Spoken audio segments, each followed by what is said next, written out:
केतन ने तोड़ दी पलकी से शादी और राजवीर पलकी केतन की शादी को बचाने की करेगा कोशिश, लेकिन शौर्य ने पलकी राजवीर से बदला लेते हुए उतार दी शौर्य राजवीर की इज्जत और शादी तोड़कर चला गया केतन अपने परिवार के साथ। जी हाँ दोस्तों, कुंडली भाग्य के आने वाले धमाकेदार एपिसोड में जब केतन प्रोजेक्टर पर राजवीर पलकी की एक साथ तस्वीर देखकर खड़ा हो जाएगा और पलकी को गुस्से से कहेगा कि पलकी ये सब क्या है, तभी यह सुनकर पलकी कुछ बोल नहीं पाएगी और जब पलकी को बचाने के लिए राजवीर केतन के सामने आएगा और राजवीर केतन को समझाने की कोशिश करते हुए केतन को कहेगा, तभी केतन पलकी और राजवीर को कहेगा, छी राजवीर, मुझे तुमसे ऐसी उम्मीद नहीं थी, आज हमारी शादी है और कल तुम दोनों ने छी पता नहीं क्या क्या किया, मैं सोच नहीं सकता। जिसे सुनकर पलकी राजवीर को काफी बड़ा झटका लगेगा और केतन पलकी से शादी न तोड़े इसके लिए राजवीर केतन को समझाते हुए कहेगा कि तुम लोगों को जो दिख रहा है वैसा बिल्कुल नहीं है और वैसा बिल्कुल है ही नहीं। तभी यह सुनकर केतन कहेगा, तो क्या है, सब कुछ हमारे सामने है, तुम दोनों के रिश्ते की असली सच्चाई और असली तस्वीरें सबके सामने आ चुकी है। जिसे सुनकर गुस्से से राजवीर केतन को कहेगा, बस कल अगर तुम्हें नहीं पता हो तो कल पलकी का किडनैप हुआ था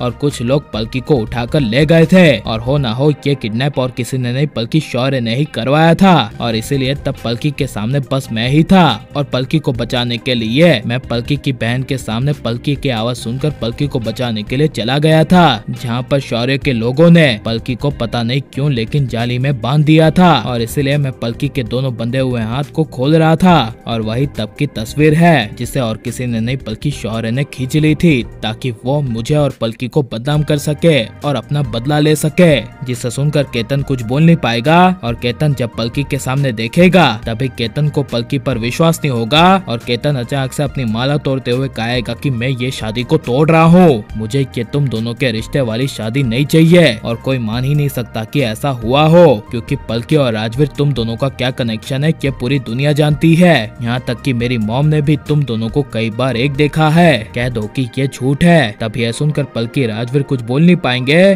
और केतन अपनी शादी तोड़कर अपनी माँ और अपने परिवार के साथ बीच शादी में ही चला जाएगा और शौर्य तभी पलकी और राजवीर को बेइज्जत करते हुए ताली बजाएगा और राजवीर के सामने शौर्य आकर कहेगा कि रुक राजवीर, कहाँ पर जा रहा है, तू भूल गया क्या, मैंने तुझे आज क्या कहा था कि आज का दिन तुम्हारे और पलकी के लिए बहुत खास होने वाला है जिसे तुम दोनों अपनी जिंदगी में कभी नहीं भुला पाओगे। देखो राजवीर तुम्हारे सामने है, तुम्हें जानना था ना कि आज क्या खास होने वाला था, देख लो सब कुछ तुम्हारे सामने है। जिसे सुनकर राजवीर गुस्से से शौर्य का कॉलर पकड़ लेगा और पलकी को बेइज्जत करने की शौर्य को सजा देते हुए राजवीर शौर्य को 100 से तमाचा मार देगा और गुस्से से राजवीर शौर्य को कहेगा, शौर्य अब तुम्हारा बहुत हो गया। जिसे सुनकर शौर्य चुप ना रहते हुए राजवीर को भी मारने लगेगा और तभी इसी लड़ाई में आग लग जाएगी और पूरे शादी के माहौल में चारों ओर आग ही आग हो जाएगा। जहाँ पर करण को जब पता चलेगा कि पलकी की शादी है तब करण जब पलकी की शादी में आएगा तभी करण पलकी की शादी में आग देखेगा और करण तभी प्रीता को बचाएगा